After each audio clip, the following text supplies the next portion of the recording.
5 games, but it wasn't enough to help LeBron and the Lakers in Boston. The two LA Stars combined for only 24 points as the Lakers ended up getting routed 139-107 by the Celtics. Former Lakers player and head coach Byron Scott joining us this morning. So good to have you. Yeah. So good to be here. Now, did that hurt your heart last night just a little bit? Any loss to the Celtics hurts my heart. Any loss to the Celtics. I don't care if it's 30, 40, 1, 2. Any loss to the Boston Celtics hurts my heart. I got it. Just a little bit more. Just a little bit. What did the blowout loss tell you? To be honest with you, it didn't tell me anything. It's 41 games into the season.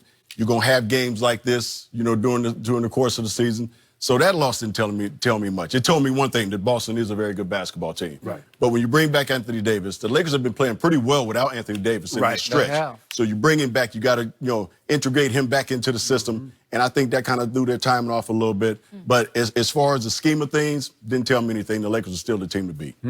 Yeah, I mean, you can tell he's rusty. He's been off. Today would have been exactly 2 weeks since he last played a ball game. Plus, he got 2 quick fouls, and Vogel yanked him, right. and then they lost all. So he wasn't able to get a rhythm, and they probably thought coming out the win, because they played well without Anthony Davis, as Scott mentioned. So now we just did a number on Houston. We feeling good. We get AD back. Oh, we about to do this thing. They jump out to an 8-0 lead. Probably thought Boston, who had been struggling over the last 2 weeks, Skip, they were just going to run it high. They're like, nope, time out. They regroup, and they don't look back from there. So, look, I still believe they need somebody, a playmaker, because when LeBron goes to the bench, they struggle. That's always been the case, no matter where he's been. They struggle when he goes to the bench, and he can't play 42 as much as he's 17, he's been amazing.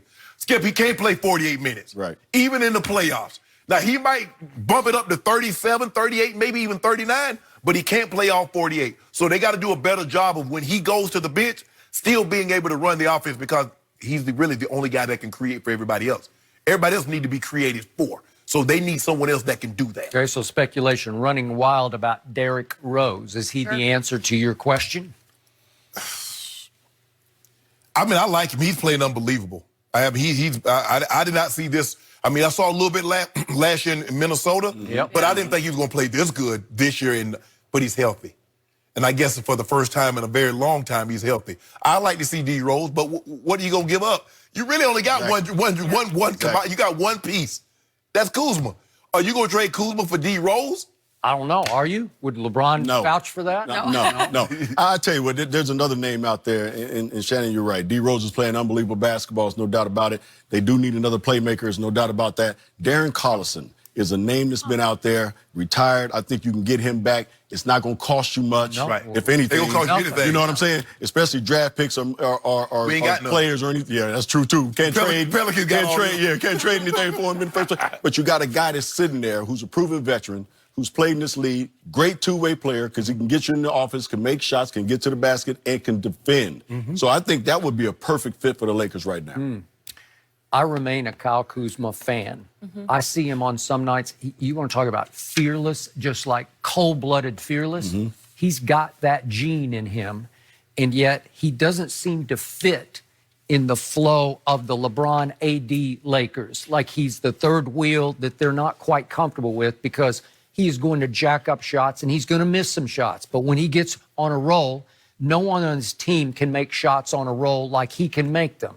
So to me, there's some non-fit going on here where they need to move him just to clarify the chemistry of the team, even though I still say he should be the closer for this team. What's your gut on?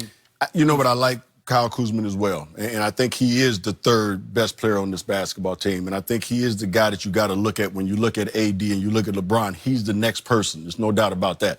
But being the third guy on a team like this, sometimes you're going to have those peaks and valleys. Because you're not going to get 20 shots every night, between 15 and 10. Sometimes you're going to get 8 shots. Sometimes you're going to get 15 shots. So he's never going to get into a great rhythm, you know what I'm saying, Skip, on a day-to-day basis, because the ball's not going to be in his hands all the time. So he has to figure that out as well. So you got 2 superstars that I think, given time with Kyle, they will figure this thing out. And I think at the end of the season, all 3 of those guys will be rolling. What's happened to Kyle is that he's a starter. See, he's not like Lou Williams. Lou Williams, like, I'm embraced this coming off the bench, knowing that he's going to get the shots because Lou Williams, as you mentioned, he's their closer. He has the ball in his hand, not Kawhi, not Paul George. Lou Williams. Totally agree. So Kyle Kuzma, that's never going to be Kyle Kuzma because coming down the stretch, the ball's going to be in 23's hand. Absolutely. It's never going to be in Kuzma's hand. Absolutely. So, and then it's going to be in AD's hand. So it's hard to skip. It's hard to get a rhythm when you, especially when you, I'm not totally sure he embraces the role because he sees in his mind last year, I was the second leading scorer on the team behind LeBron. Right. I should be starting. But he got hurt. You know, the injury, the ankle injury set him back. So he's coming off the bench. In order for the Lakers to get maximum value, Kuzma's going to have to embrace his role. And there are going to be some nights, Kuz, they don't need 20. They need you to play very good defense. So if you're not giving them 20 and you playing crappy defense, bro, you have no use. They got to do a better job of defending, too. They put the team in the bonus at 8 minutes to go. Yeah, I mean, the foul situation last night was crazy. You know, you got to do a better job of moving your feet without fouling. There's no doubt about that. Now, one of the things that happened early in the season with the Lakers is that they were the best defensive team. Right. You know what I'm saying? They were by far the best defensive team, along with that other team in L.A. We won't mention them, but that other team, you know, they're pretty good, too. Get to them we'll get to them, but that other team, they're pretty good, too. Right. But they were hanging their hat on the defense. AD talked about this in preseason. Right. We got to be accountable on the defensive end. I think they're having a little bit of a slippage on that end of the floor right now, and they got to get back to having that type of identity. Well, they can defend the rim, man. Right, but that's the thing, though, Skip. Where they're messing up is the rotation on the perimeter. So when somebody's supposed to show, all of a sudden, they're letting guys walk into threes. Right. Dude, you a big walk. You got. Hey, you look. I understand. Tice, is that how you say his name? Daniel Tice. Skip, you can't just let him walk into a three. They're letting Jason Tatum walk into threes. They're letting Kemba Walker just casually dribble the ball up the court. Bruh, you got to get up on him big. You got to push up. Man down. You just remember the 1-3 that Tice made last night. Yeah, but they let him walk into it. Don't let him walk into it. If you're going to just let me see, I can get point one. of last night is still make a three. If they're going to make 16 or 34 threes, you're probably going to lose at Boston, and you might lose by a lot at Boston. Yeah, and they did. And turnovers. And they did. The turnovers been creeping up. And Frank Vogel's telling them we got to do a better job because they were winning some games early, Skip, and they was in the 14, 15, 16 turnovers. Right. I think they won one game, they had 20 turnovers. Frank said they got to be careful of that, Now the turnovers creeping back up there again, and they're losing these games. You can't keep. I looked at one time, and the Celtics had 16 more shot attempts. That's because you turned the ball over and you didn't get an attempt up. So I'm going to put you on the spot here. Speaking of that other team, the team that we say stays in the basement at Staples, they're about to play their third game next Tuesday night at Staples Center, obviously. This is going to be a Lakers home game, if I recall, right? All of them Lakers home games. I say last one was Lakers home game, too, but it don't matter. Yeah, it don't matter. So the basement team has won the first two games. Yes, they have. Better team right now in your heart of hearts is the Los Angeles Lakers. Because they're the Los Angeles Lakers. They're the better team. I just think when you got two mega superstars like they do, and I'm not taking anything from the Clippers because Paul George is a hell of a basketball player. Kawhi Leonard is probably the best two-way player in basketball right now. But when you look at these two guys and the dynamic that they bring to the table, LeBron James can guard Kawhi. I'm not saying he can stop him. He can guard Paul George. I'm not saying he can stop him. And vice versa. Those two guys can guard LeBron. But they have nobody with the Clippers that can guard AD. And I think that's the difference maker. Now, we know Lou Williams is a factor. And again, that's when Kuzma and those guys on the bench got to show up as well. But when it's all said and done, Skip, in my opinion, I think the purple and gold will still be the better team. Montrez can try to guard AD. Try, but try ain't good enough.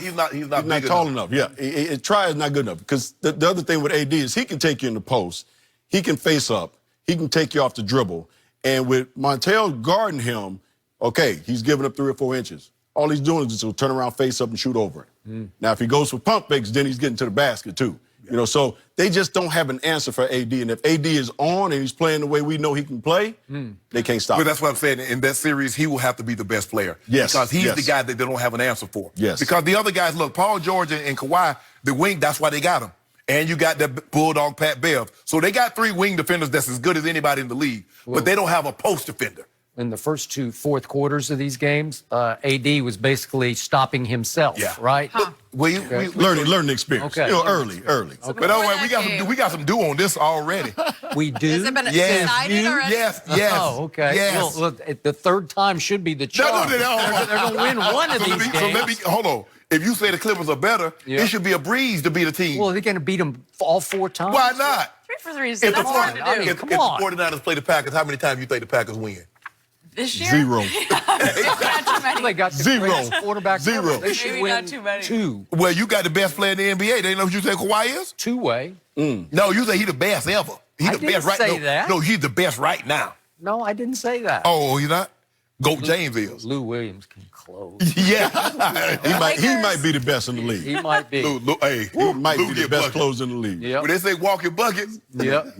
He told me I can get buckets in my sleep, Coach. he can. Really? And I agree. Oh, I like that. I can't believe we let that joke. Confidence. We gave him Oh, away. don't, I